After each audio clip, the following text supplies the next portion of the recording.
Hello, everyone. Welcome to Workers Forge the Future, an Infosession on women workers in the Asia Pacific. Hi, my name is Katrina from the Asia Pacific Research Network, and I shall be your moderator for this session. A few house rules, though, before we start. One, we request everyone to turn off their microphones as when speakers are presenting so that we avoid the possibility of sudden background noise that might distract the webinar. There is available interpretation in Russian and Bahasa, so you may choose your language by clicking on the globe icon below your screens and then just click on your language preference. And three, please hold on to your questions. There will be an open forum at the end of the presentations after all our speakers have shared their ideas and presentations. Or you may choose to type it in our chat box. So this webinar is organized by Asia Pacific Research Network, or APRN. So APRN is a network of 50 plus organizations across Asia and the Pacific whose core work include research on development and policy for the people, so that they may have concrete evidence to support people's advocacies and campaigns. In APRN at the moment, we have a campaign on Workers Forge the Future because we believe that workers are the backbone of the economy and almost half of the workers of the world are women. And we find them in almost, if not all, industries. So in this webinar, we ask, where are the women workers? What is their situation against the backdrop of the current state of global economic recession? We also hope to see how we can support campaigns and movements that seek to advance women's rights. So just to give us an idea of what will happen in the next 2 hours, so we will have four speakers. One is Tara Tagawa. Recording in progress. From Kilusang Magbubukid ng Pilipinas, KMU, or Farmers Peasant Movement in the Philippines. Our second speaker is Ms. Olga Geneva of ALGA. Our third speaker would be Srinathi from International Migrants Alliance. And our fourth speaker will be Andy Sikta as Mawati of APWLD. And all of these will be synthesized by our colleague, our Board of Continuous Chair, Dr. Azra Talat Saeed. So they will present the situation of women from different perspectives. Please do listen and ask your questions, but hold on to them, and we will have an open forum at the end. So with that, I'd like to introduce our first speaker. Our first speaker is Tara Tagawa, and she's a young woman labor organizer in the Philippines with a focus on campaigning for living wages, job security, and elimination of discrimination and violence in the workplace. She currently serves as the Secretary of International Affairs of Kilusang Mayo Uno, or May 1st Movement.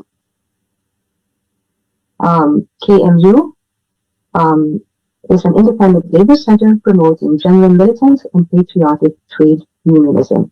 And so without further ado, I give you Tara.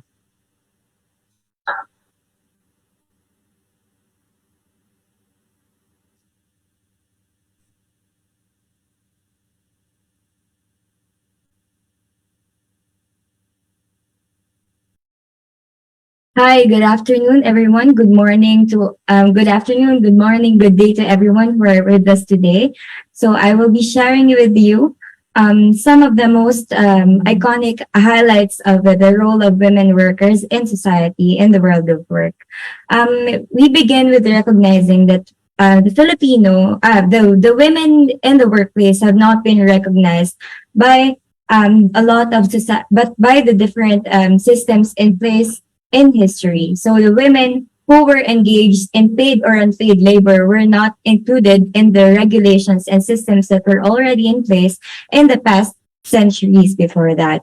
Women have worked, especially during the ancient times, in their agricultural tasks.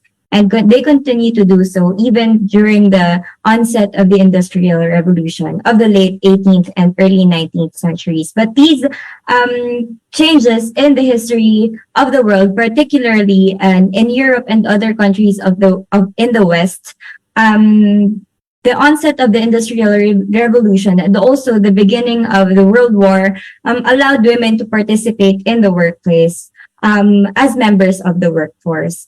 This is in the context that men who were supposed to be enlisted in joining military and armed forces to engage in the wars had to enlist in the military, and women in turn had to change the roles of men in the workplace.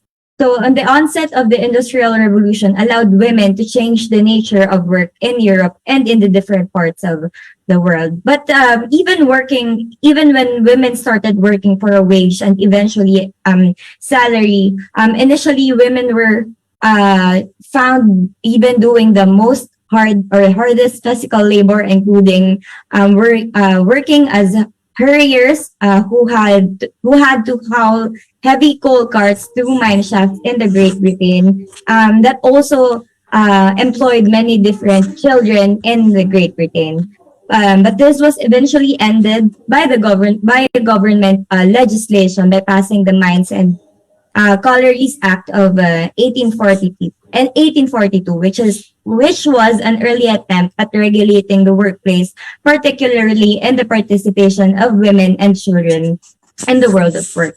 While there was an increase in the number of women in the workforce, particularly in the Western countries, they took jobs in the factories, which were mostly sweatshops, textile mills, joining assembly lines for machinery and other goods. Women were also called hawkers or worked as hawkers of the working class areas of London. Mainly, women were involved in piecework, or which involved needlework such as weaving, embroidery, winding wool or silk. That was paid by piece, which was paid for each piece completed, and it was the most common most common work or employment for women in the 19th century. So we fast forward to all the changes that happened over the participation of women in the workplace.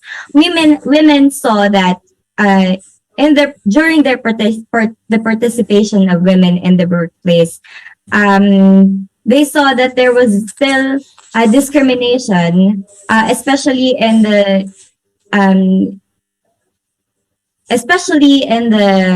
um, in terms of wages that was received by workers.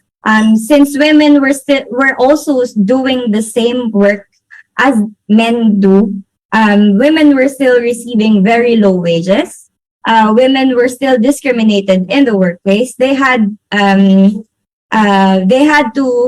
do all the hard work, all the physical labor, and they had to attend to their families and to their children.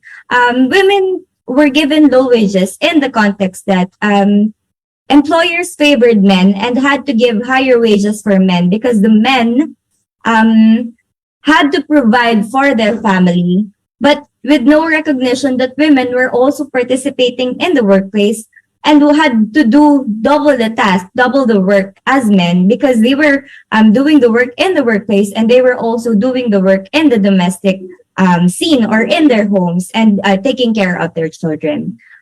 So throughout the year, women have participated in closing the gap between the wages of men and women. And we have called for legislations all over the world in different countries in order to close the gap between the wages, the gaps in the wages of the genders. But it remains as a continuing fight, as a continuing struggle for the women in the workplace. Meanwhile, we have also participated, the women who were poorly paid and involved in the long hours of work had to participate more than 14 hours a day to in order to earn enough wages to survive. And we were able to struggle. The women were part of the workers' struggle to set a minimum number of hours in the workplace, which is 8 hours. And now there still remains issues in the number of hours in the workplace. And now there are still legislations that are being passed not only in the different countries, but also in the International Labor Organization, which seek to increase the number of work hours in a week, which is actually a violation of the victory that was gained by the women workers, by the workers in general, for fighting for minimum hours of work in the workplace. And at the same time, we continue to be involved in the different campaigns for the participation of women, not only in the workplace but in society. One of the major strides in the women's movement is the women's suffrage movement, which made the question of the women's voting rights and eventually into the women's participation in the political sphere of society. Even the beginning of the 1917 Russian Revolution puts a highlight in the lead of women in fighting for their democratic rights, for land, for food, and for participation in political and economic sphere in the society. Now we continue, the women in the workplace continue to struggle despite the many victories that we have won, such as the minimum wages, the minimum hours of work in the workplace, the participation in the economic and political sphere. But there are many challenges that remain for women workers as a group, as a class, not only in the improvement of the participation of women in the workforce, but also of the benefits and rights that we need to be granted as we participate in the workforce. So I believe that this info session is a very important task, and especially in light of the celebrating the Workers' Women's Month, as we are here to celebrate not only the victories of the women workers, we are also here to see what remains to be the challenges and what remains for us to defend us and to struggle for in the next chapters of our struggle as women in the workplace, in the workforce. So thank you very much. Again, I'm Kara Tagawa from Kilusang Mayo Uno. Thank you very much, Kara, for allowing us to go back to history with regard to the role of women both in the productive and reproductive spheres, and our gains in political participation. Thank you very much for that.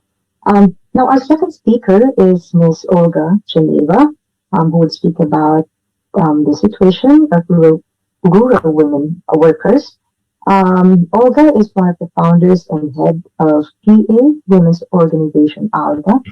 ALGA seeks the social and economic empowerment and leadership, development of rural women and girls to improve women's status in the family, community, and society, improve their living standards by promoting women's rights and gender equality, building capacity, raising awareness of the realities of the times, and creating opportunities for women to participate in sustainable development. So without further ado, please welcome Ms. Olga Geneva.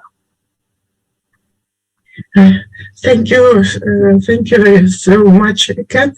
So, hello everyone. It's my great pleasure to share with you about the situation of rural women employment in Central Asia. As you know that almost half of the population in Central Asia lives in rural areas. And this is the case even though over the last 2 decades, the rural share in population has been consistently declining, with internal and external migration contributing to the decline. So we can see that within the Central Asia this migration transformed the labor market landscape in rural area, in particular with the complex consequences for families and communities left behind. So, and the agricultural sector is the main employer in rural areas. Female share of agricultural employment is more than half and stands at 54% and 53% in Kyrgyzstan and Tajikistan, and also 53% in Uzbekistan. But however, women are underrepresented among workers responsible for decision making, such as specialists and managers, and tend to be concentrated in seasonal and unskilled jobs.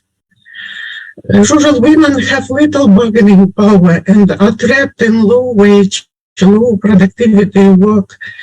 It is remarkable that this picture is prevalent even among female-headed farmers, indicating that male extended family members continue making decisions with respect to farmers. So despite women's considerable presence in agriculture, women in Central Asia are mostly concentrated in low-skilled jobs with little decision-making power. This gender disbalance in agricultural employment also linked to gender gaps in land ownership and leaseholding. Although the laws in Central Asia generally do not discriminate against women, in reality, women rarely hold land titles, reflecting strong patriarchal customs and attitudes. So the restriction on land access are also translated into water access challenges, because membership in water users associations is commonly linked to land ownership. Water irrigation issues are particularly challenging for individual family farms, which employ proportionally more women. This situation contributes to the use of low productivity agricultural practices among female-headed farms, affecting their living standards. This is, of course, a challenge for women to adopt the sustainable agricultural practices. I would say that another factor contributing to lower agricultural productivity of female-headed households is a plot of the size of their plot of land. So similar to non-agricultural enterprises in the agricultural sector, women tend to own and manage smaller land plots than men. So rural women are more likely to engage in low value-added agricultural production compared to men. And as in non-agricultural sectors, women operate on a smaller scale compared to men. Moreover, in the countries with a small share of wage employment in agriculture, women are more likely to work as contributing family workers. And for Central Asian countries in particular, the challenge lies in improving income earning opportunities of women. So some impact evaluation studies indicate that female farmers in countries with small-scale agricultural benefit from an integrated suite of services that target production, marketing, and social constraints, and from the creation of farmer groups and collectives to establish and strengthen networks. It is obvious that providing women with agricultural education services and training in the use of seeds, fertilizers, and livestock also might be effective in raising productivity of female farming.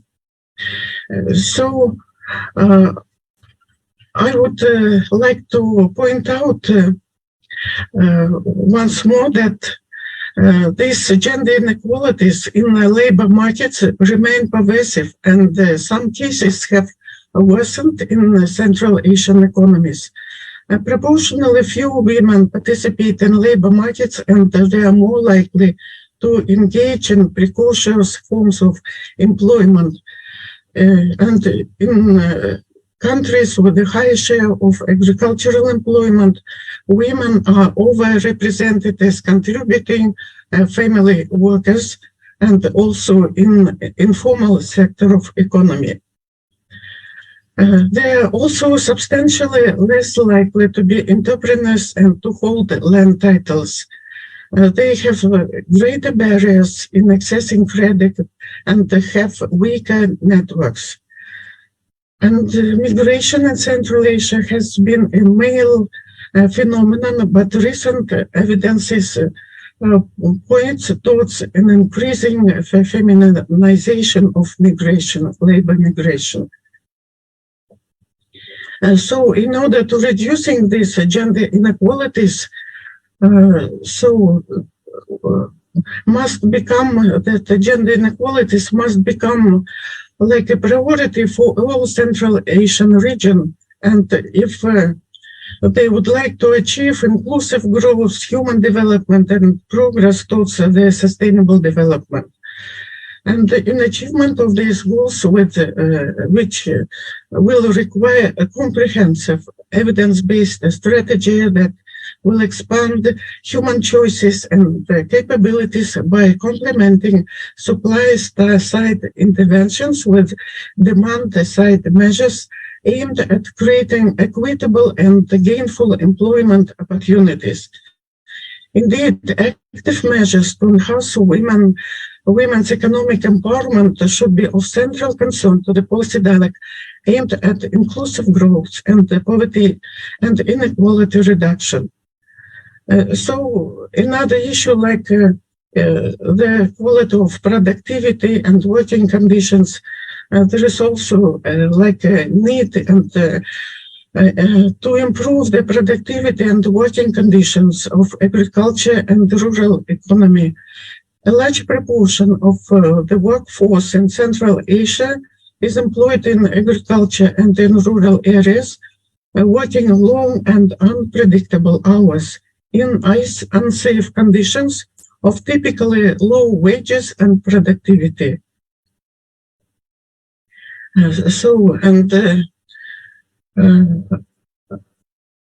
And especially rural women are like suffering from this like in a most higher rate than in comparison with men. We would like to also to stress that there is a need to improve women's access and skills for entrepreneurship. Like in all countries of Central Asia, they will benefit from efforts that promote women's access to networking opportunities. There is a need to facilitate women's access to credit through innovative financing and to market information and training in new and digital technologies. And there is a need to improve women's skills and capabilities and capacities to start and develop their own businesses. We need to remove legal and regulatory barriers to women's economic empowerment. Although substantial progress has been made, pervasive gender-based occupational restrictions remain still, preventing women from engaging in employment and entrepreneurship. So there is also like a high need in implementing policies to address women's care and domestic responsibilities, to promote decent employment opportunities, increase productivity and earnings, reducing women's burden of unpaid care, to promote their participation in the labor market and in entrepreneurship. It has to be an integral part of a strategy to reduce gender inequality. There is also a high need to place labor migration and remittances and the gender implications at the center of the national policy making agenda. We need to rebuild a social protection system able to play a transformative role in accompanying women's participation to the formal economy. We need to strengthen national capacities to generate and use gender and disaggregated data for gender analysis. This is necessary to design gender-responsive macroeconomic and social policy and programs. In particular, it is important to address the gaps on data on time use. National statistical agencies must improve data collection to allow full mainstreaming of gender in macroeconomic policies and make the data accessible.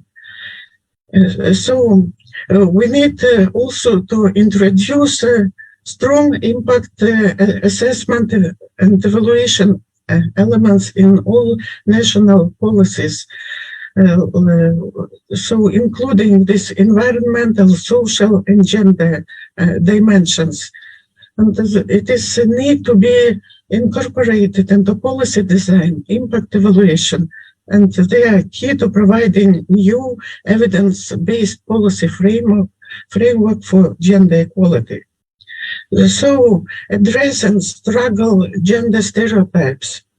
So fostering trust in women's capabilities and building their confidence is a key to gender transformative social change. So it is important to support cultural campaigns against sexist stereotypes of women as well as men to generate behavioral patterns that transcend traditional gender roles and result in a more equitable distribution of responsibilities and leadership between different gender in the workplace and at home and in the community. So promoting women in visible positions is seniority and decision-making in public and private spheres, as well as encouraging men in traditionally female professions. So they are also very important to changing social norms and eliminating gender biases in social, economic, and political spheres. So thank you very much. So I would be glad to answer your questions. Thank you. Thank you very much, Olga, for giving us an overview of the situation of women, rural workers in Central Asia. And thank you very much for the recommendations with regard to providing training for women to increase their skills, to participate more and have more opportunities economically to contribute to the economy in addressing policy gaps and even legal barriers for women's participation, especially in decision making. Thank you very much once more to Olga. And now Olga also mentioned that there is also a changing landscape of women rural workers because of migration, both internal and external. Now, to speak to us about the situation of migrant women workers is Sringatin. Sringatin is an Indonesian foreign domestic worker and labor activist in Hong Kong since 2003. And she was named one of the top 10 local heroes for South China Morning Post in 2014. She holds concurrent posts in a number of organizations, and these are Indonesian Migrant Workers Union, Jaringan Buruh Migran Indonesia, and Asian Migrant Coordinating Body. She is from International Migrants Alliance. IMA is a global alliance for and led by grassroots migrants, refugees, and displaced people. And so without further ado, I give you Ms. Sringatin. Greeting of solidarity from Hong Kong. My name is Sringatin. I'm the convener of IMA Hong Kong and Macau. and also the chairperson of Indonesian Migrant Workers Union in Hong Kong. Thank you for giving us the opportunity to present the situation and challenge confronted by migrant domestic workers in Asia. So women migrants in Asia are mostly working as domestic worker and caretaker. Under the law, they are not recognized as workers and are not protected under the labor ordinance of any governments. In Hong Kong, even migrant domestic worker is included in labor ordinance and provided with standard employment contract. Sadly, grave labor and human rights violations continue to persist. In many countries, including Malaysia, Taiwan, Hong Kong, Macau, and Singapore, where in most number of migrant domestic workers in Asia are deployed, the social protection scheme for migrants is lacking. During this pandemic, the exploitation against migrant domestic workers are multiplied. We are excluded from any relief and assistance program of governments. The issue of social exclusion and discrimination are very visible.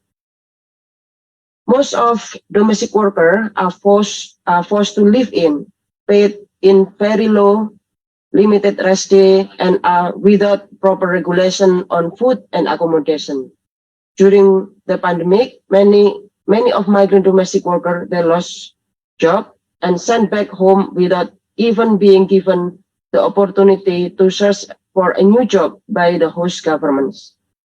Their working hours become longer, up to 19 hours a day, and they repeatedly clean the house to prevent the virus from spreading, and many were denied rest day for up to 2 years because the employers were afraid that the domestic workers might get infected during their holiday and would transmit in their families.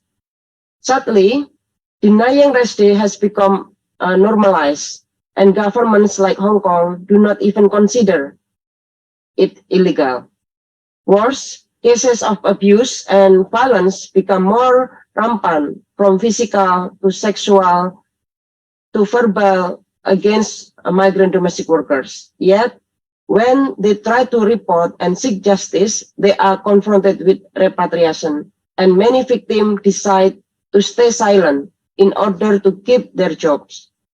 We are openly being stigmatized and scapegoated as virus carrier and spreader whenever there was outbreak. In the past 3 years, during the pandemic, migrants suffer from type of virus. First, in the coronavirus, and second is the virus of discrimination. These two viruses have caused migrant domestic workers to suffer multi-layer exploitation. First, the employers use the coronavirus as an excuse to imprison and exploit migrant domestic workers by denying our rest day for months and even 2 years. Up to now, many domestic workers still have difficulties to claim their rest day. They are forced to work long hours with more work, do not pay our salary or pay less, verbally, physically, and even sexually abused. Because of this imprisonment, many cannot seek help when they are abused. Second, about the agencies. The agencies or brokers continue to exploit migrant domestic workers through high fees, confiscating our passport and personal document, denying correct information, and even misleading so they can earn more profit. Third, host government exclude migrant domestic workers from COVID-19 protection scheme. Most of us are not provided with financial assistance and aid, while others are given. Many of us are not given the right to have free testing and vaccination. Migrant domestic workers are not seen as priority, and worse, the undocumented will be mostly denied. Information is not even in our language, so we are not well informed. Yet, during the pandemic, host government imposed harsher policies and treat harassment against migrant domestic workers. They crack down and deport the undocumented migrants, deny job application of terminated migrant domestic workers, and send them back home. Initiate discrimination by telling us to stay at home and stigmatize us as if we are the coronavirus spreader. Even when we are abused, we are not given shelter and other support and even threatened to be deported. Fourth, our own government, such as Indonesia and Philippines, turn blind eyes to the worsening plight of migrant domestic workers. They continue to export migrants despite the pandemic. They do not provide any subsidy for repatriated migrants and proper assistance for stranded and terminated migrants. They continue collecting fees from migrants despite the pandemic. In conclusion, migrant domestic workers are just treated like modern slaves and used by agency for profit and used by government to save themselves from the crisis of global capitalism. Our challenge to defend our own basic human rights and our struggle for inclusion is greater than ever.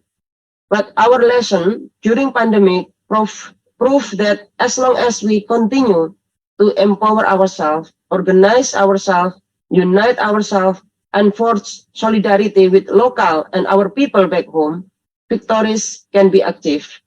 Some of us now have right to vaccine and assistance and subsidy. These are our victories of our relentless struggle.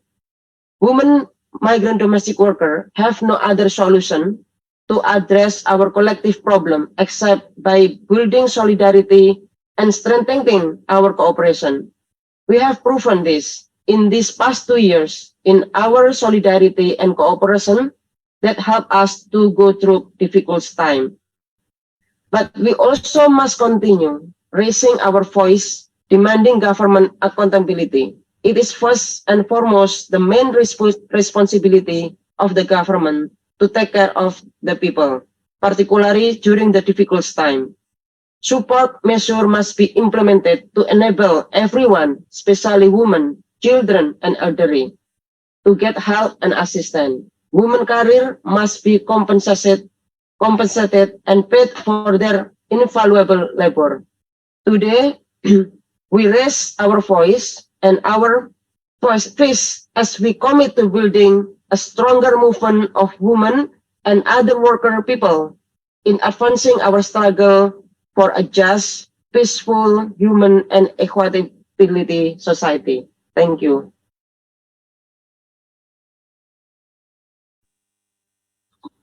Thank you very much, Shrin, for your presentation. Indeed, migrant women experience layers of discrimination from the employers, from the agencies that or the middle persons that hire them, and as well as the government, both the host government and the sending government. And yes, Shrin, we are one with you in raising our voices to resist and to keep on struggling for the rights of migrant women and the rights of all women across the world.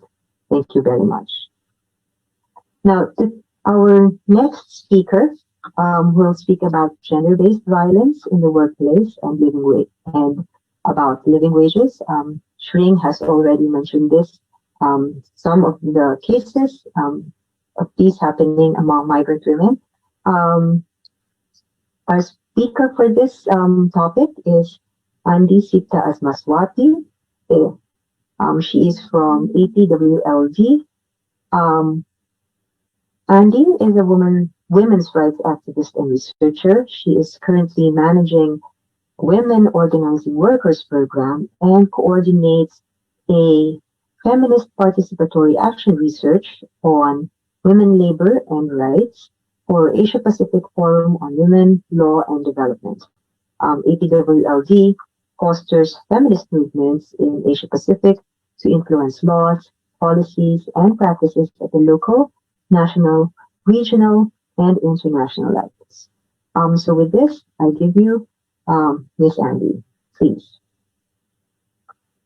Thank you, Kat. Thank you, sisters and brothers.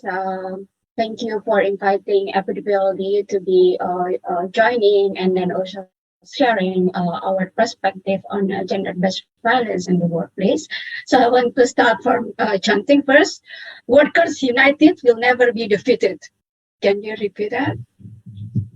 Workers united will Workers never be united will defeated. never be defeated. Women united, women united will never be defeated. Women Women united will united never will be never Will be never be defeated. defeated. Defeated. Okay. Workers united will never be defeated. Workers Workers united United will will never never be be defeated. Women united will never be defeated. Women Women united will never united be will never be Will never defeated. be defeated. Thank you. Thank you so much for sharing, chanting, everyone, and shows our solidarity. And yes, actually, I want to share my PowerPoint. Is it possible to share my screen? Okay. So can you see it is?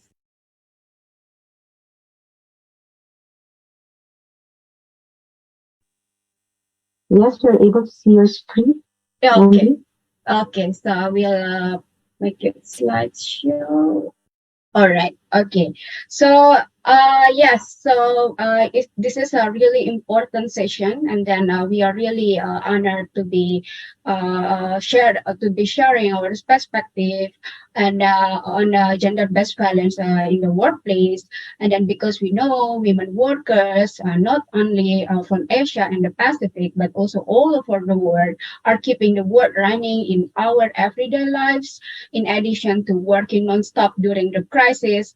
Women workers, including essential workers, workers in informal sectors, all already shared about women workers in agriculture sectors, and also our comrade Srinatin already shared about the condition women and migrant women workers, and freelancers, home-based workers, unpaid homemakers, and caregivers, and then also including women human rights defenders. I think Kara also shared about the situation on women labor rights defenders. They are all work restlessly, and some even work underpaid and without pay to ensure the environment that we live in as today, a safe, comfortable, and prosperous place. But however, the women workers of today are also facing severe threats of gender-based violence and harassment. And okay, I will do next. Okay, before comes to here, yeah, the definition of violence and harassment is a range of unacceptable behaviors and practices of a trace thereof, whether a single occurrence or repeated that aim it result in or are likely to result in physical, psychological, sexual, and economic harm, and includes gender-based violence and harassment. So this is something that we want to emphasize, that even though there are women workers running our everyday lives, and also make sure that our environment, our work, our world that we live is safe, comfortable, and then also healthy place. But they tend to get the violence and harassment as defined by this definition. And then I will go to the next. Yeah, I also want to highlight that definition in national laws and regulation may provide for a single concept or separate concept. So not complex, was it complete concept? Yeah, holistic concept. And then this is the definition of gender-based violence and harassment, where violence and harassment directed at persons because of their sex or gender, or affecting persons of a particular sex or gender disproportionately, and includes sexual harassment. And then we know that it's rooted in power inequalities in terms of gender and also other identities. And then Yeah, before that, I want to share the data that one third of women worldwide, nearly 1 billion women, have experienced either physical and or sexual intimate partner violence or non-partner violence, sexual violence in their lifetime. And then also in Asia and the Pacific, sexual harassment and violence against women workers also come with alarming numbers where UNFPA reports that 47.3% of women workers in Nauru, in the past, one of the island in Pacific, also 18.5% of women workers in Indonesia, and then also 14% of women workers in Mongolia experience sexual violence perpetrated by non-partners, including the co-workers and supervisors in their workplace. And then 67.8% of women in Tonga, also in the island, one of the island owned country in the Pacific, 27.8% of women in Bangladesh have experienced physical violence by non-partners, including the co-workers and also that I mentioned, the supervisors in the workplace. And then, yeah, even though the numbers are shockingly high, the official numbers are always underreported, underdocumented, and then also hardly reflect the realities that women workers experiencing. And then as we know together that a social stigma and shame, distrust of institution, of fear of retaliation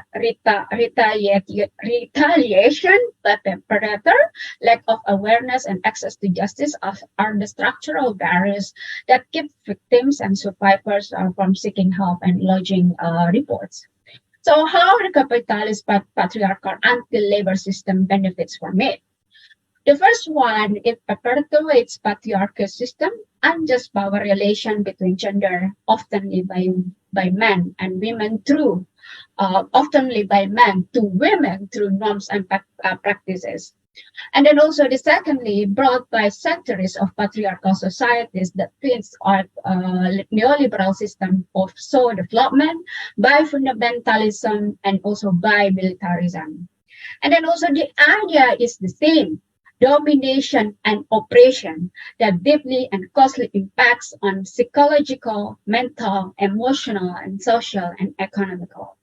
And then one of the reasons why fundamental labor rights still persist, women workers kept silencing and then do not take a further risk of their job security, including on how women workers are really keen to report but do not have time and do not dare themselves to go to organize or join the union, and then also to report, and then because they also find that the report to human resources department is also kind of deadlocked, so that's why they don't want to report the cases, and then also it creates a women workers in factory floor, in all workplaces, in low bargaining power, in the low bargaining power.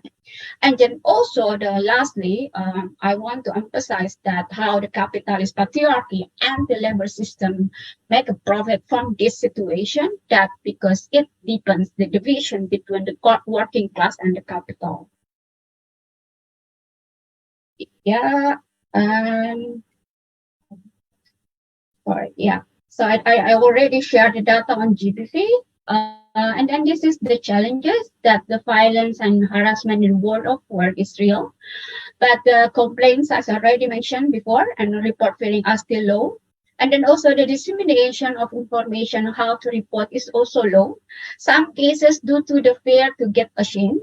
And then actually some workplaces they already provide, in some countries they already provide systems such as like legal protection, and then also including how to ensure the committee to fight against the violence and harassment in factory floors already there, and then also hotline, also all of the unions and then also women organization work hardly to make sure that women workers open to report and then make them anonymous, and then also make the legal assistance being open and also provided for women workers. But still, because of fear to the work termination that potentially happen if they report, they still keep silencing. And then but this advocacy, if we want to make sure that the GBV to be addressed in the workplace, and then also solved in the workplace, it brings our opportunities, including claims, and broaden our victories and challenges, not only women's organization, but also trade unions, but to all of us to transform the numbers into real power by continuing in organizing, educating, mobilizing the women and workers wherever they are. Yeah, that's this is a real challenges to transfer the numbers. And then we also know that there are new instruments and new advocacy tools, such as ALDO, Violence and Harassment Convention number 190. That's already decided together in the International Labour Conference in 2019, where this convention and also including the recommendation number 206 are international labor standards. So I want to repeat again, that's international labor standards. That's the convention concerning the elimination of violence and harassment in the world of the world, where it's a binding international treaty creating obligation for ratifying states, and then the recommendation provides the guidance in implementing the convention, and then also it covers the right of everyone to a world of work free from violence and harassment, including gender-based violence and harassment, and then also it covers the contribution from governments, and then make sure that the responsibility of employers, and also the trade unions, and also organizations also to be there. And then why should the stakeholders care about the issue? And then violence and harassment in the world of work, because it threatens equal opportunities. It's unacceptable. It's incompatible with the decent works. It affects a person's health, dignity, family, and social environment. It may prevent persons, particularly women, from accessing and remaining and advancing in labor market and also labor force. And then why it's really important that because 387 countries already support convention, and then because of that, the convention has been approved by the International Labour Conference I already mentioned on June 21st in 2019. And then the C190 implementation, also ratification, is the commitment to apply the decent and dignified working condition into practice. And then this convention is a form of recognition that violence and harassment in the world of work, including gender-based violence and harassment, have impacts in reducing the participation and involvement of women and men and other genders in productivity and the workforce. And then the benefit of this international labor standards, because the convention also not only defines the gender-based violence, but also applies to all sectors, whether private or public, in the formal and informal economy, whether in urban and rural areas. And then also it includes the workplace, public and private spaces where there are places of work, places where workers takes rest break and or a meal, sanitary, washing and changing facilities, work-related trips, travel, training, events, or social activities, through work-related communication, employer-provided accommodation, commuting to and from work. So all of these events, all of these places are covered in the Convention 190, where many women workers experience the violence and harassment. And then also the convention protect workers that employees as defined by national law and practice, person working irrespective of their status, regardless of the status, contractual status, they are also protected and also covered by this convention. Persons in training, including interns and apprentices, workers whose employment has been terminated. So I want to emphasize again, workers whose employment has been terminated also covered by this convention.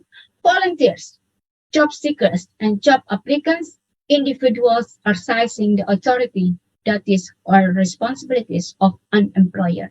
So this list of types of workers that will be protected by the convention.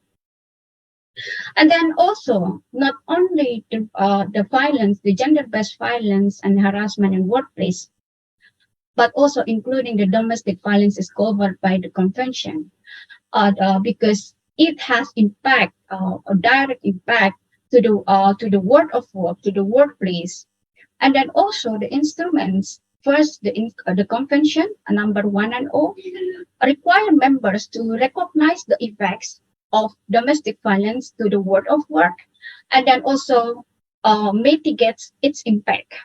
And then for the recommendation, so this is very important too, not only to ratify and implement the convention, but also the recommendation. And recommendation also provide a leave for victims or survivors, and then provide the flexible work arrangement for the victims and survivors of women workers who are victimized from this gender-based violence, and then also temporary protection against dismissal, including domestic violence in the workplace risk assessment, and then also the programs such as awareness rising. And then also the one that really also crucial for this convention, that it's very important that the enforcement and also access remedies is covered by this convention, the legal protection, because the first one, it ensures access to safe, fair, and effective reporting and dispute resolution mechanism. The first one including complaint investigation procedures in the workplace. Second one, dispute resolution mechanism and courts or tribunals. And then the third one, protection against retaliation. And then the fourth one, support, including legal, social, medical, and administrative. And then the second one, it also ensures access to appropriate and effective remedies. And the recommendation provides that remedies could include resigning with compensation, reinstatement, damage compensation, legal fees, and costs. And then also ensure that workers have right to remove themselves in the case of imminent and serious danger to life, health, and safety. But the reality, until today, the ratification is very low, especially in Asia and Pacific. Globally now, I think it's already more than 5 countries. Yeah, but in the Asia and Pacific themselves is only 1 country. And then ironically, the convention is not even ratified in the countries where many women workers who experience violence at work are based. For instance, 80% of surveyed government workers in Bangladesh have witnessed and experienced sexual harassment and violence at the workplace. So our demand is, we are demanding Asia Pacific governments to ratify and implement ILO C190 and recommendation number 206 to end the violence of patriarchy, impunity, and neoliberal plunder on women's bodies at workplaces and everywhere now. Thank you for this space, Kate. So I want to over back to you. Thank you very much, Andy, for discussing with us gender-based violence and its relationship of the labor system and neoliberal capitalist system and violence against women that happens in the workplace. And thank you also for walking us through the ILO Convention 190 and its consequent recommendations 206. And yes, we demand that violence against women in the workplace is stopped. Okay, and now this is our all our presenters have given their share of their ideas and their experiences. Um, we now open the floor for your questions. Please, before you state your question, you may use the raise hand function, and please, and before stating your question, please state your name and your organization, and before proceeding to your question. And you may also want to state to which your question is addressed to.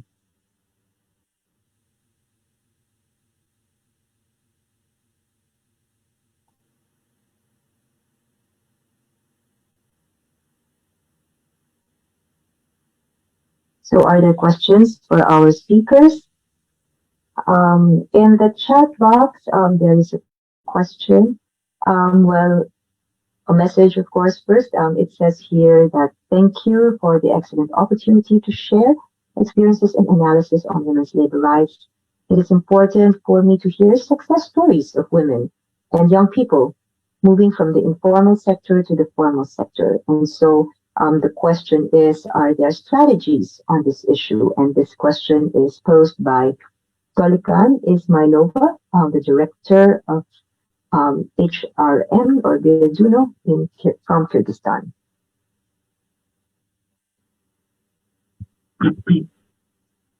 Ms. Tolikan, would you like to say to which your question is addressed to? Thank you so much for this opportunity, because it's really a great time after pandemic discuss about labor rights, focusing for vulnerable groups, especially women and the youth movement. And it was excellent presentation about your region and how you ratified ILO Convention 190, and our country also maybe. They announced that our government, maybe on the end of March, we will ratify this really useful convention in our country. But in general, I want to give a picture about women rights in Central Asia. And thanks to Olga, because she described really how is the situation with women in rural area. And first of all, I think it's lack of education, because our youth, especially girls, after this Taliban, this Afghanistan near our country, especially Turkmenistan, Tajikistan, and other countries have border. And now we have terrible situation when a young girl don't have access education. Is a big problem. Second problem, when we talk about how we will see our strategy, we are worried about our current situation with freedom of association, because foreign agent law, now in our region, same Belarus, same Russia, they kill all independent mass media, independent NGOs, activists, and try to adapt patriarchal some. They talk value, but it's not value, it's real violation. And we have terrible time. That's why how in your region you promote women labor rights through independent trade union. I think trade union also very important to us. And these two questions about informal to formal, how you manage, and second, how you promote freedom of association, because we are under pressure now. Thank you. Thank you very much, Tolikan, for that question. I believe that that is addressed to our colleagues from the Philippines and in Thailand, so that we also learn people from or women from Central Asia learn from the experience of um, women in the Philippines and Thailand and or even in Indonesia. Please, who would like to go first? So there are two questions. Um, in terms of like the informal sector, how is that um, moving? How this, to hear success stories of people, um, moving from informal sector to the formal sector, and are there strategies on these issues, and the role of the trade union? Maybe Kara, would you like to take on this first?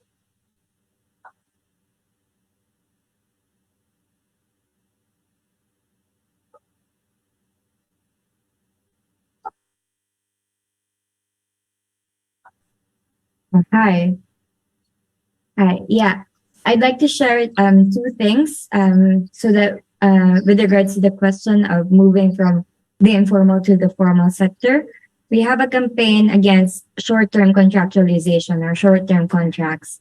And it is one of the biggest form of precarious work in the Philippines, informal work in the Philippines, wherein workers who start in a factory or in a workplace only are allowed to work for 5 months and then their contracts end before the 6 month, or work for years without even having a regular contract. So within our unions have organized these short-term contractual workers.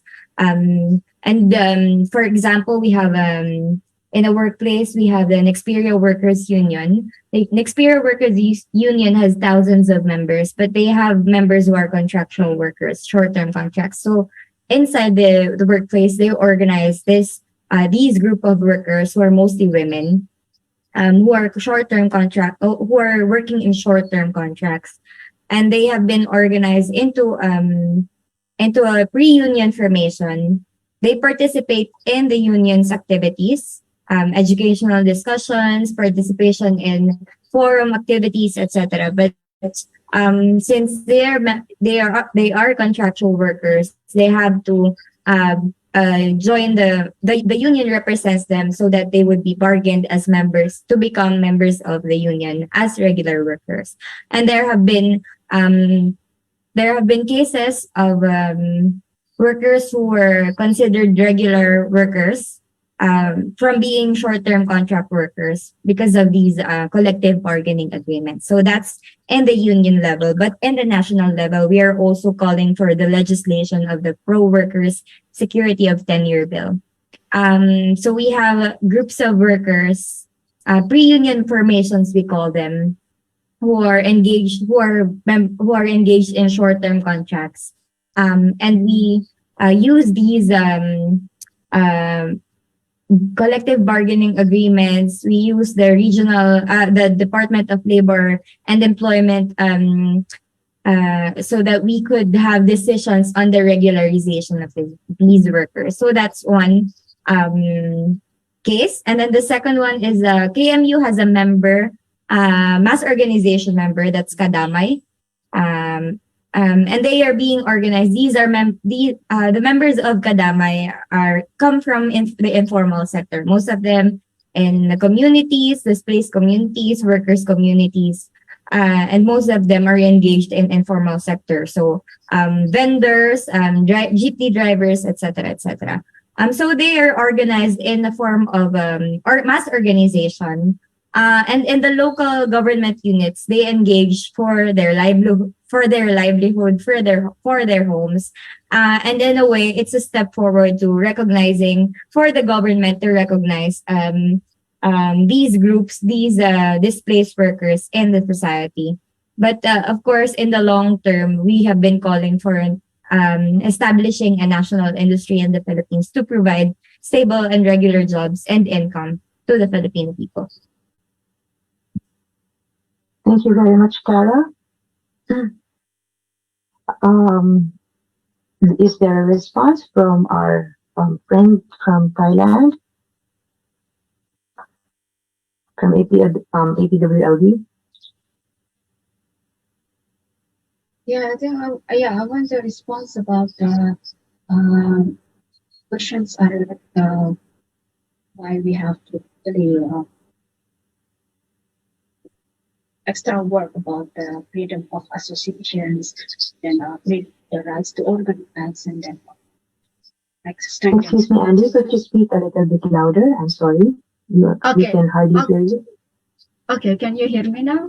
Clear? Yes, yes. Yes. Please speak a little bit louder. Yes. Okay, so yes, I think I want to respond to the question and then also the comments related how we work. We have to work extra work to strengthen the staff unions and or other non-unionist workers collective or workers organization. I think to support the freedom of association and also the rights to organize. I think it's because if we still rely work to survive, we need union. If we are not management, we need the union. And then we know that it's historically we know that a lot of successful work coming from the labor movement across with the feminist movement, and then many rights and benefits also that we enjoy today is also a result of the collective organizing by the trade union activists, labor rights defenders, and women rights defenders and activists. And then that's something that we have to campaign and then also do public awareness on that we through the union we have a hope for the protection of workers' rights and decent work, and then also would like protect them from the violation of normative rights and also fundamental rights of the workers, and then including having bargaining power to mediate our rights in relation to industrial relation, and then also working condition to make working condition to and also living wage wage become living wage, and then also the work become more decent work. And then it's not only the union is not only a mechanism to protect worker rights, but also a vehicle for shaping society.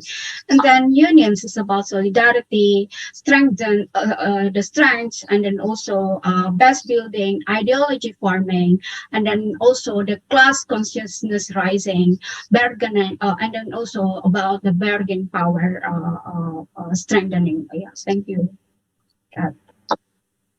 Thank you very much, Andy. So are there other questions from the participants? Or sorry, would Swing would like to answer also? Okay. Yeah, I want to share about how the challenges usually that we are faced now, especially in Hong Kong after the democracy protest action 2019, and also COVID-19, and now in Hong Kong there is so many the government is arresting the pro-democracy activists.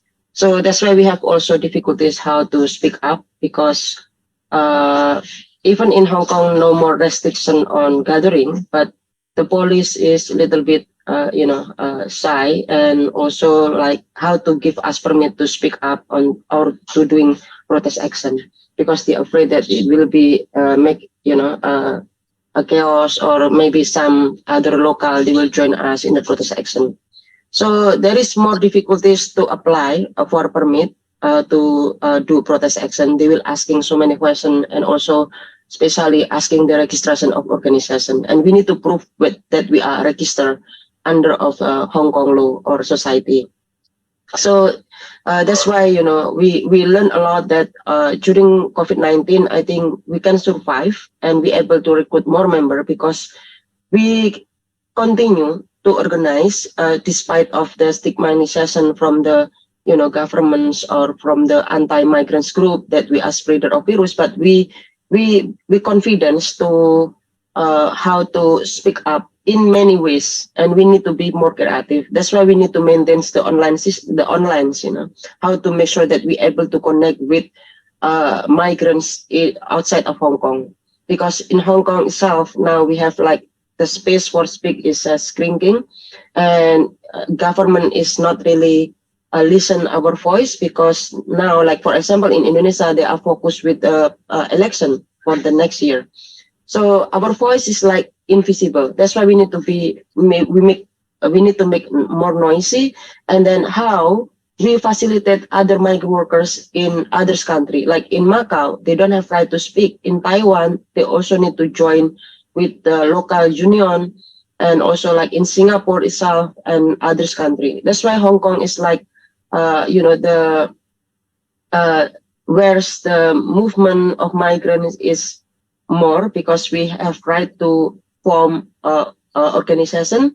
But in the same way, the challenge is because mostly we are full-time workers, as domestic worker. We need to make sure that we only have one day on Sunday to organize and to connect with other people. So I think that the challenge is how we can strengthen the others, migrant workers, especially undocumented workers or migrant workers in other country, if they don't have any right to speak up. So this is the challenge, and our problem now is like the immigration is strengthening their border. It's not only just how they control everyone in Hong Kong, but it's also very difficult how to find a job, because for migrant domestic worker, when we terminate our contract because our working condition is not good, we will face punishment from the immigration, meaning that anyone, if they are terminated the contract, they will force deportation, lost hope to find an employer, or lost hope to find a job in Hong Kong.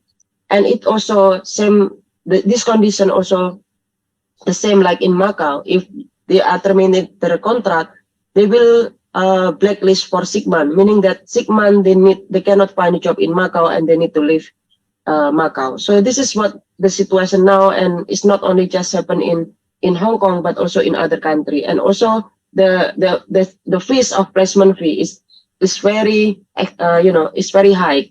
Even the government, many governments say that there is no agency fee in convention of ILO C189. It's very clear that they cannot ask the domestic worker or migrant workers to pay agency fee, but still the government not really come up with very serious action how to punish and criminalize the illegal recruitment fees. So this is the challenge. We face the crisis. We also face, we face no more democracy, no more space for us to speak, but we just rely to others. And even in Hong Kong, we need to be careful when we are working together with local, because against in Hong Kong, because of national security law, we need to be careful, and we cannot bring others' issue. We only can bring the issue of migrants if we want to save and stay in Hong Kong. Yeah, I think that's I want to say. Thank you. Thank you very much, Shrin. And so it appears that organizing or creating mass organizations of women on the ground is really a good strategy for women to be able to push for their rights and claim the shrinking civic spaces in their contexts. Yes, are there any more questions that we may have? I'll just like you for everyone to know that there are messages in the chat if you would like to see. There are also other views and opinions or similar experiences that other participants resonate with in the presentation. So please feel free to visit the chat box and read through them. Our interpreters are, thank you very much for our interpreters who are also kind enough to translate what is written in English to Russian. Thank you so much for that. So, Kat, Are there any more questions? also, I'm sorry, Olga. Yes, I'm sorry. Please, please. Yes, I would also like to add a little bit. Thank you to Torikan for asking a very important question.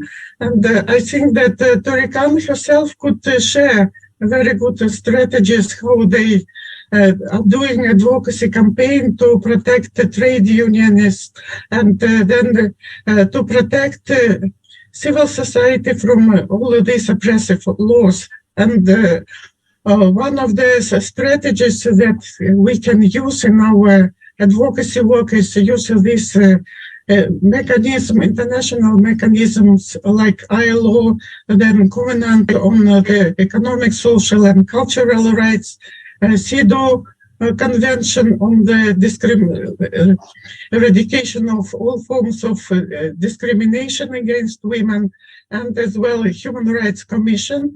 And Tolikan's organizations, the right protection movement is very strong in engaging civil society in this research and monitoring and collection of evidences for development of alternative universal periodic review and to be more engaged in this process. And we have really some successful practices of collaboration with state agencies and with civil society.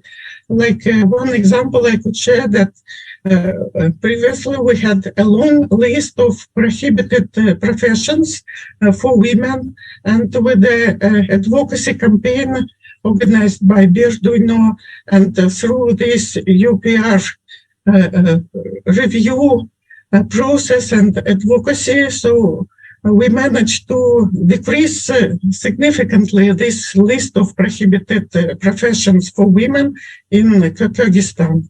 So, and I think that Tolikan could also share their advocacy campaigns.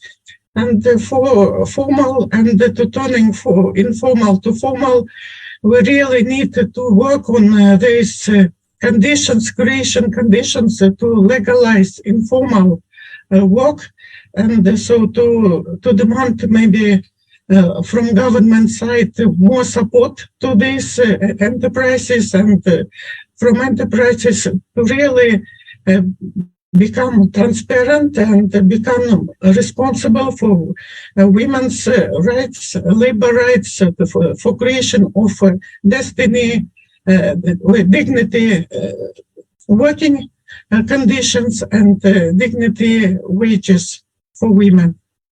And I would ask also Tolikan to share. Thank you so much.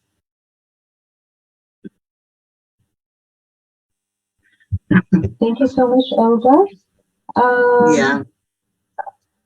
Tolikan is you were singled out by Olga. Maybe you could share briefly.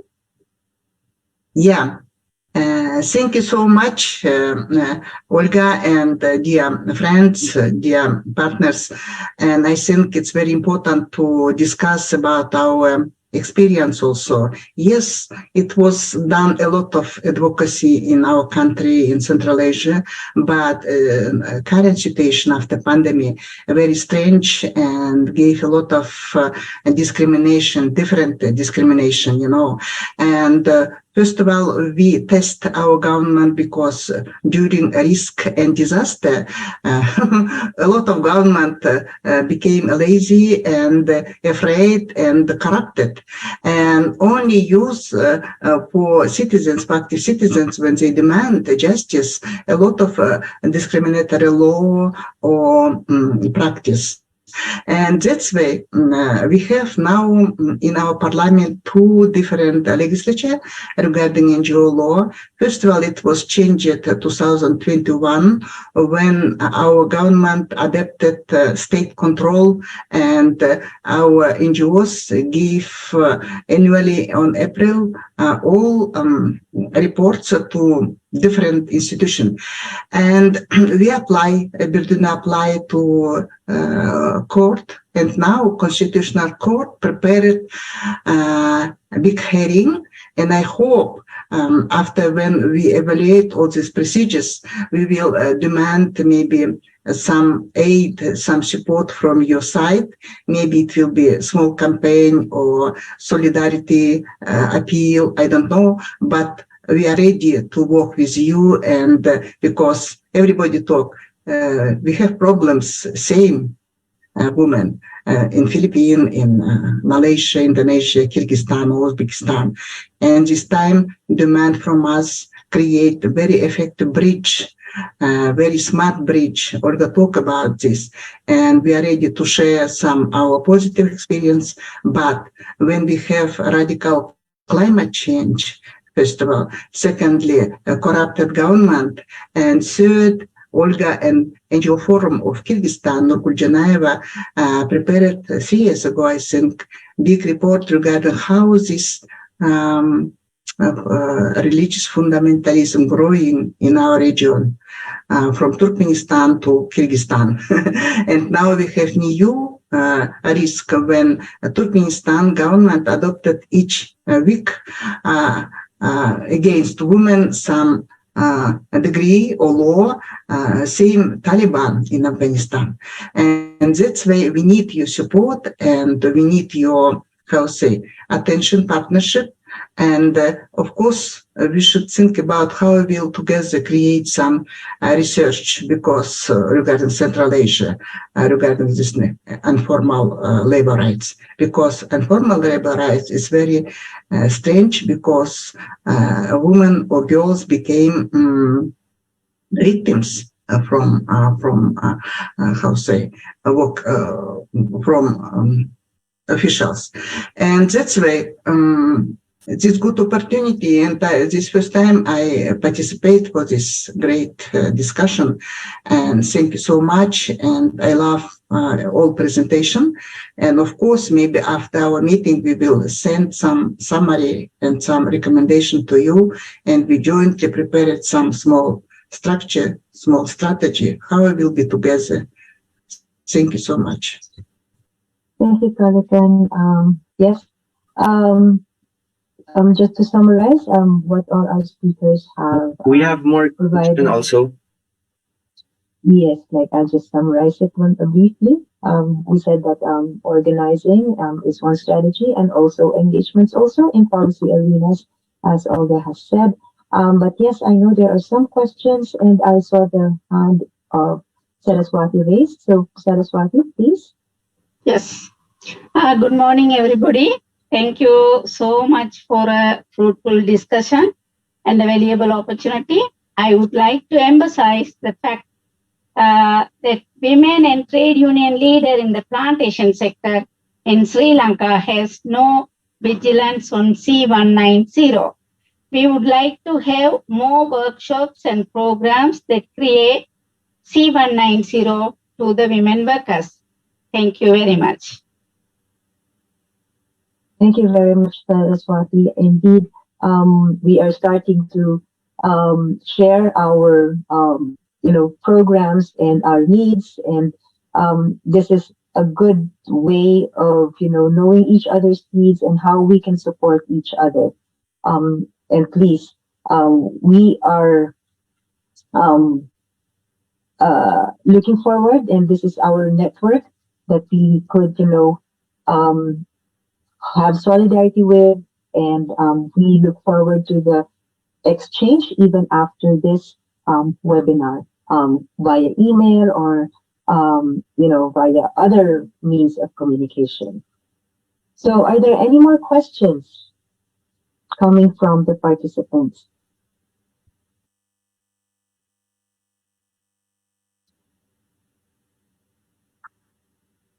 Again, there are I'd like to direct your attention to the chat box, because there are comments there again that other participants are able to resonate with in terms of their own experiences, in their own context. So any more? Can I respond, Syed, after? Sure. Yeah. So yes, I think when the last comment from her is rural area women do not know about labor rights. They are working because they need work. Campaigns should be on the issues. Please help correct me if I'm wrong, Olga, in the to provide the context of Central Asia. Even though actually you already provide of the how you organize on the ground on the labor rights in the agricultural sectors.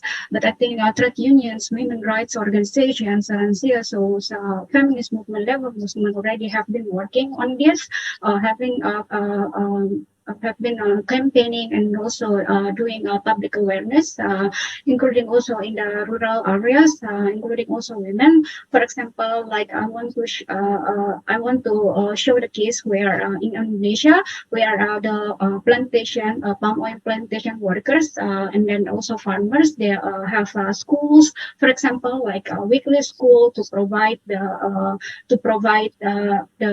awareness on education on the labor rights, labor law, and then also about the class consciousness. I think is very important.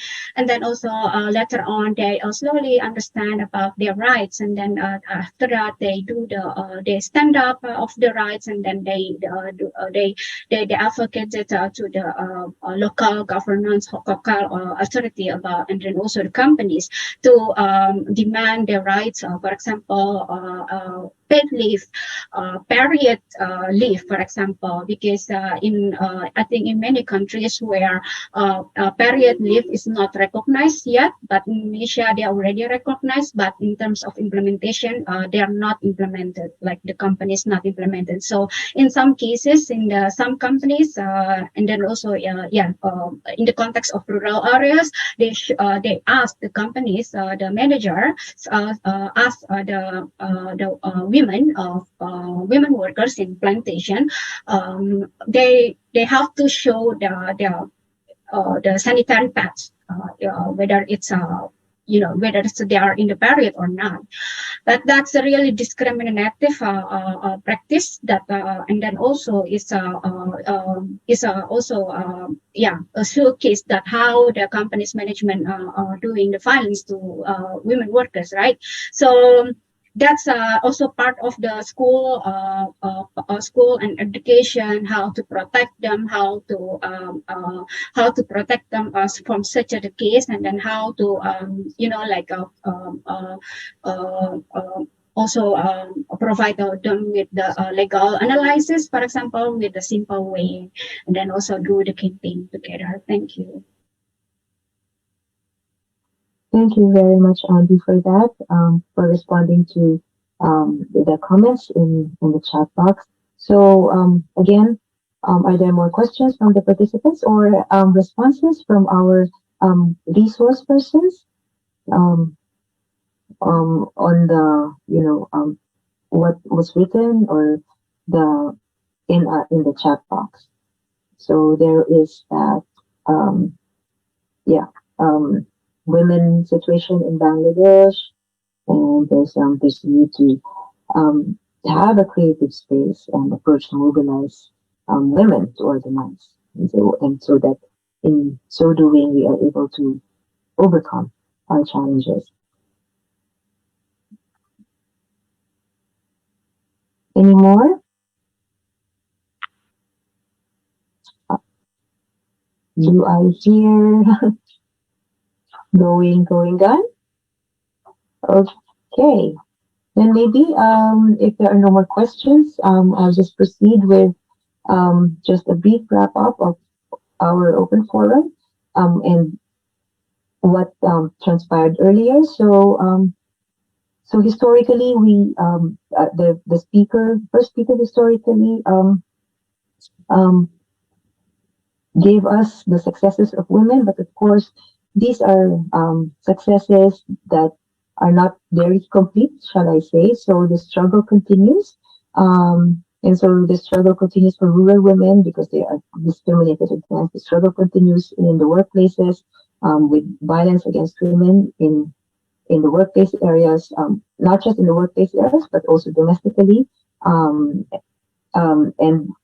especially among migrant workers. This is an issue. We said that there are also gaps in laws and policies, and so that there is a need now for us to probably do research, identify these gaps, and how we are able to remove legal barriers. And by doing that, we could um, engage with governments in dialogue, um, engage in policy dialogue in the local with the local government, national government, regional bodies, and even international bodies. And so we keep on to push our rights. And one of a good strategy would be really organizing, women creating mass organizations and creating a network or a movement of these mass organizations, connecting them with other women organizations across the Asia Pacific. Yes. And so with that, I would like to turn over to Azra Talat Saeed to give us a closing remark and action to what we have done so far. So Azra is currently the chairperson of the board of conveners of the Asia Pacific Research Network, and she's also the director of Roots for Equity. And so without further ado, Azra, please. Thank you very much, Kat, for giving me this opportunity. And also, on behalf of APRN and from APRN, I think this was a very timely webinar or an information discussion. I think it was clear, though it was not mentioned very clearly, that women across sectors, across regions, across countries, whether they are in the migrant women workers category, or they are rural women, or they are factory workers, home-based workers, in the fishery sector, everywhere women are suffering intensely through multiple levels of discriminations, but I think the most clear discrimination is of class. And that is something which we really need to bring out over and above every time we have an information discussion. There is no bigger divide than that of class, because the poorest are the majority. The world is made up of more than 50% people now are suffering extreme hunger, are suffering from many forms of violations, increasing imperialist wars, where the superpowers are vying among themselves to control our resources, and first of all, actually to limit and control our labor power, whether it be men or women or all our gender diversities. So in the end, we have two major forces that we are dealing with. One is the imperialist power of the capitalist system, and the other is, of course, patriarchy. My organization, Roots for Equity, works with women in two sectors. One is the rural labor force, including the home-based workers, which are part and parcel of every community, and the labor force, the industrial labor force. And we find that they have no voice. They have no recognition, and that is largely because of patriarchy. So within the system, within the society in which we live, patriarchy is an extremely powerful force. But I think there is one thing which we need to emphasize, that the patriarchy comes from the men of our own class. And we need to resolve that through negotiations, through dialogue, through a spirit of solidarity, through trying to create a collective, powerful societies where the men and women and others are not divided based on internal extreme differences. I mean, I will not try to belittle the kind of violence that women face through patriarchy, and patriarchy has to be dealt with. But patriarchy is based in capitalism, is based in feudalism. And we see that women of the upper classes do have access to education, although they also face different forms of violence. but they have access to resources, the more material goods that are available to society, which is absent in the working classes, in the rural women's classes. So for us, we need to really tackle these two issues on a very big way. We have to go out and organize amongst ourselves. Webinars and seminars are very good to energize us, to make us understand what are the key issues that are being faced by across the continent and across the world by men and women and all of us. But the real work is organizing. The real work is to go into the communities and to work there and to work with the women and the girls to ensure that they know who their enemy is. The number one enemy remains capitalism, remains feudalism. I come from Pakistan, and feudalism is intense.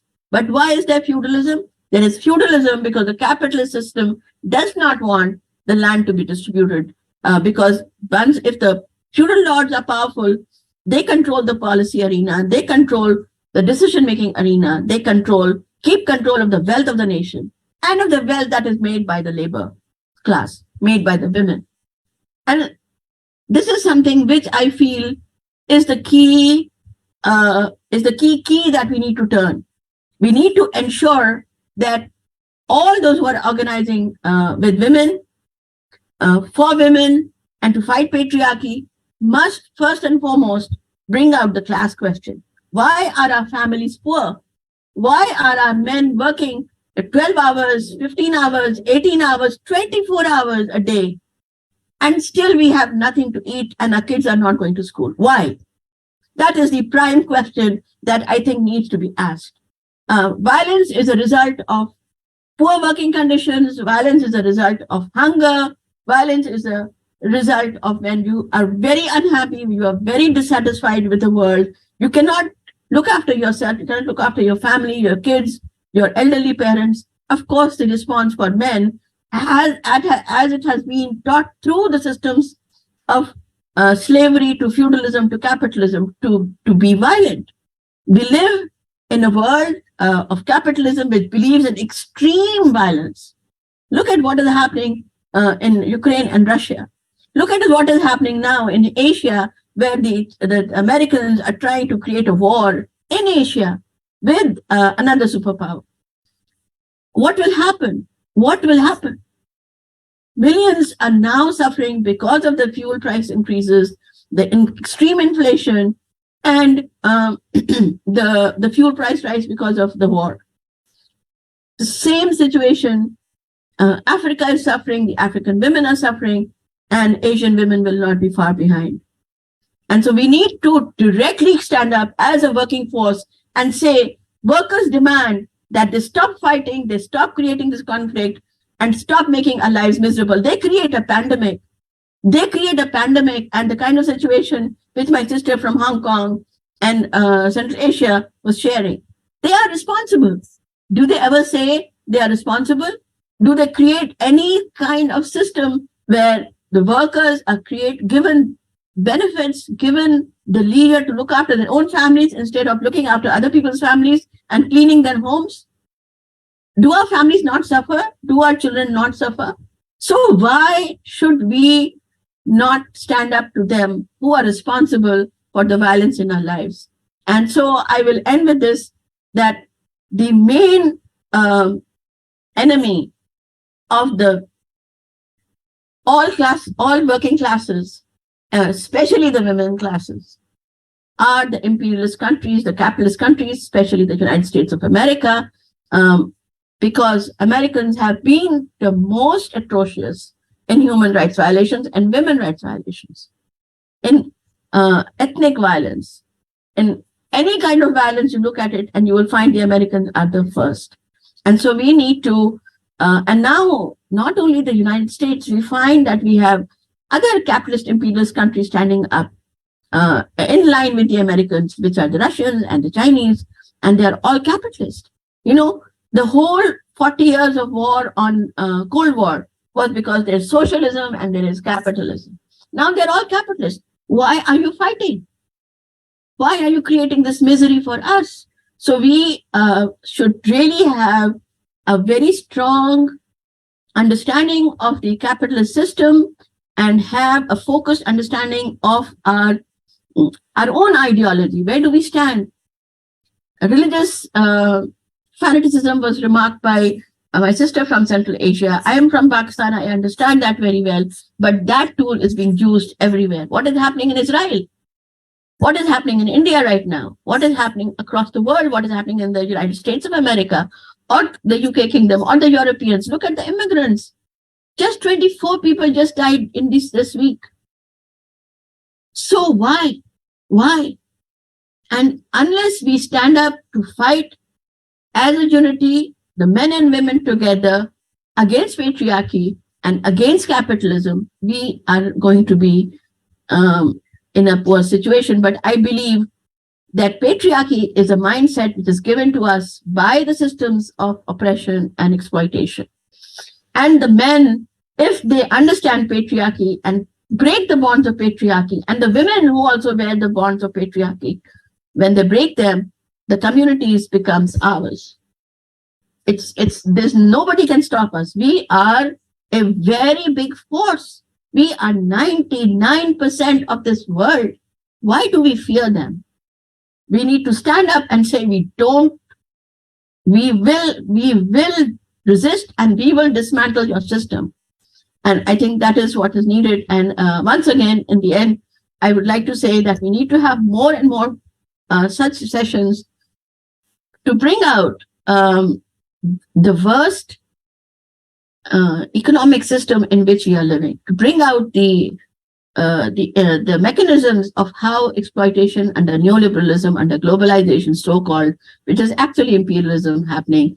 And so I think this was very successful as a kickoff, and I hope we will have more such sessions. Thank you very much.